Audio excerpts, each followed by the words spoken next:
Hi. Welcome to the Improvement Today channel. Today, we are going to be talking about 3 easy things to immediately improve your mood. There are a million things that can cause our mood to rise and fall throughout any given day, whether or not we show it. And no matter how hard we work to keep calm and carry on, our emotional responses can run widely outside of our control. Our feelings don't have to be rational to show up. They're instinctual, immediate, and can trickily be triggered by our past. They can make perfect sense or puzzle us when they arise. Adding to their mystery are the feelings on top of feelings. The harsh judgments that flood in from our own inner critic. For example, the guilt we feel for being angry at our 6-year-old for throwing a monster fit over screen time. The embarrassment we feel over our disappointment when a date falls through. The resentment we experience when we feel anxious and overworked either at home or in the office. The shame we have around our sadness when it's particularly close to the surface for no particular reason. However, there are some ongoing practices we can adopt that orient us toward more resilience. When asked for a more immediate method for what to do to get out of a bad mood, these are pretty much the 3 main things I advise. 1. Embrace self-compassion. The first thing we need to do is suspend any judgment around our feelings. As I said, our immediate emotions are largely outside of our control. This doesn't mean they have to overpower us or that we can justify our behavior because of them. But it does mean that we shouldn't be cruel or critical toward ourselves for having them. When we have a big reaction, we should try to meet that reaction with self-compassion. Self-compassion, as defined by leading researcher Kristin Neff, comprises 3 things.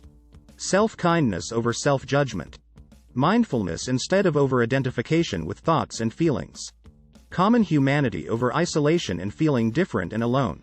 Self-kindness means meeting ourselves where we are, having compassion for the fact that we're struggling, and offering ourselves time, space, and patience around our emotions. Mindfulness is all about letting our thoughts and feelings be there without over-attaching to them or tending to them like fires we need to put out immediately. Having a more mindful approach helps us avoid falling into a pattern of rumination, or a feeling of being totally overwhelmed. Accepting our common humanity is a way of seeing our suffering as part of a broader human experience. We're not alone or singled out in our struggles. What this all boils down to is essentially treating ourselves the way we would a friend going through the same thing. People are highly prone to self-evaluation and tend to have a harder time accepting themselves where they're at. This applies as much to our mood as anything else. We tend to not have a lot of patience for our own ups and downs. 2. Try mindfulness exercises.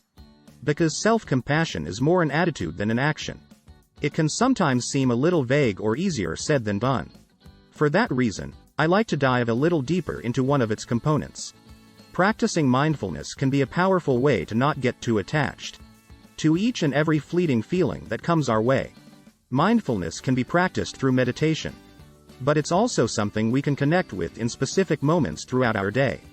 While focusing on breathing or predictable, repetitive actions is helpful, the basic idea is to allow our thoughts and feelings to come and go without judgment. We can think of each feeling like a ship passing along the ocean. We can watch it make its way across the horizon. But think of ourselves more like an island, allowing the thought to pass. We can calmly ignore the impulse to jump aboard every ship and get carried away. Or the opposite, where we try and run away from our feelings and shut them out. This paradoxically keeps them stuck. Emotions come and go, and their intensity rises and falls much like the tide. The more we can be curious and accepting of what we're going through, the more we allow the feeling to run its natural course. Mindfulness helps us stay in our bodies, focusing on things like breathing in and out or putting one foot in front of the other. We may try connecting with each of our 5 senses or a quick practice like 4, 7, 8 breathing. 3. Commit to a daily gratitude practice.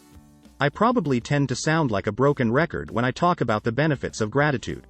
Yet, I can't overstate the rewards of connecting to gratitude on a consistent basis to both our physical and mental health.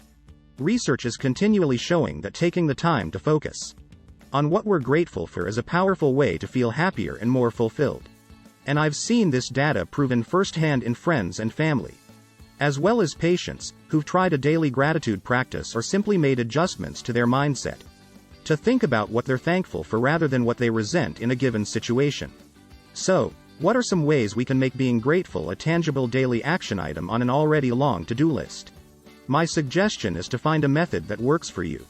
That may be 5 minutes to merely meditate on the things that we appreciate. Or taking time to make a list in a journal. It may mean actually thanking someone for something, as the act of acknowledgement itself can make us feel more grounded and connected. Reflecting on what we're thankful for has an amazing way of shifting our outlook from pessimistic to positive. It doesn't make all the things that we're upset about go away, but it may transform the way we look at them by softening us, making us feel more ourselves and even more resilient. With plenty of things that could inspire cynicism being thrown our way on a daily basis, gratitude is a secret tool for any aspiring optimist. If you're still not sold on putting gratitude into practice, here are some of the findings on its benefits. Greater happiness, more optimism and positive emotions, new and lasting relationships, better health, more progress toward personal goals, fewer aches and pains, more alertness and determination, increased generosity and empathy, better sleep, improved self-esteem. The goal behind each of these aforementioned steps is to help us feel like, when it comes to our feelings, we can be curious without being judgmental, open without being overtaken, and compassionate without putting ourselves down or feeling sorry for ourselves.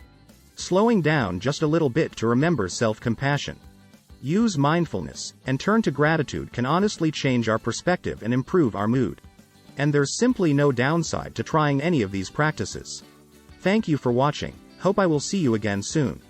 Let's grow this community and help each other improve ourselves every single day. Bye for now, and remember that life is good.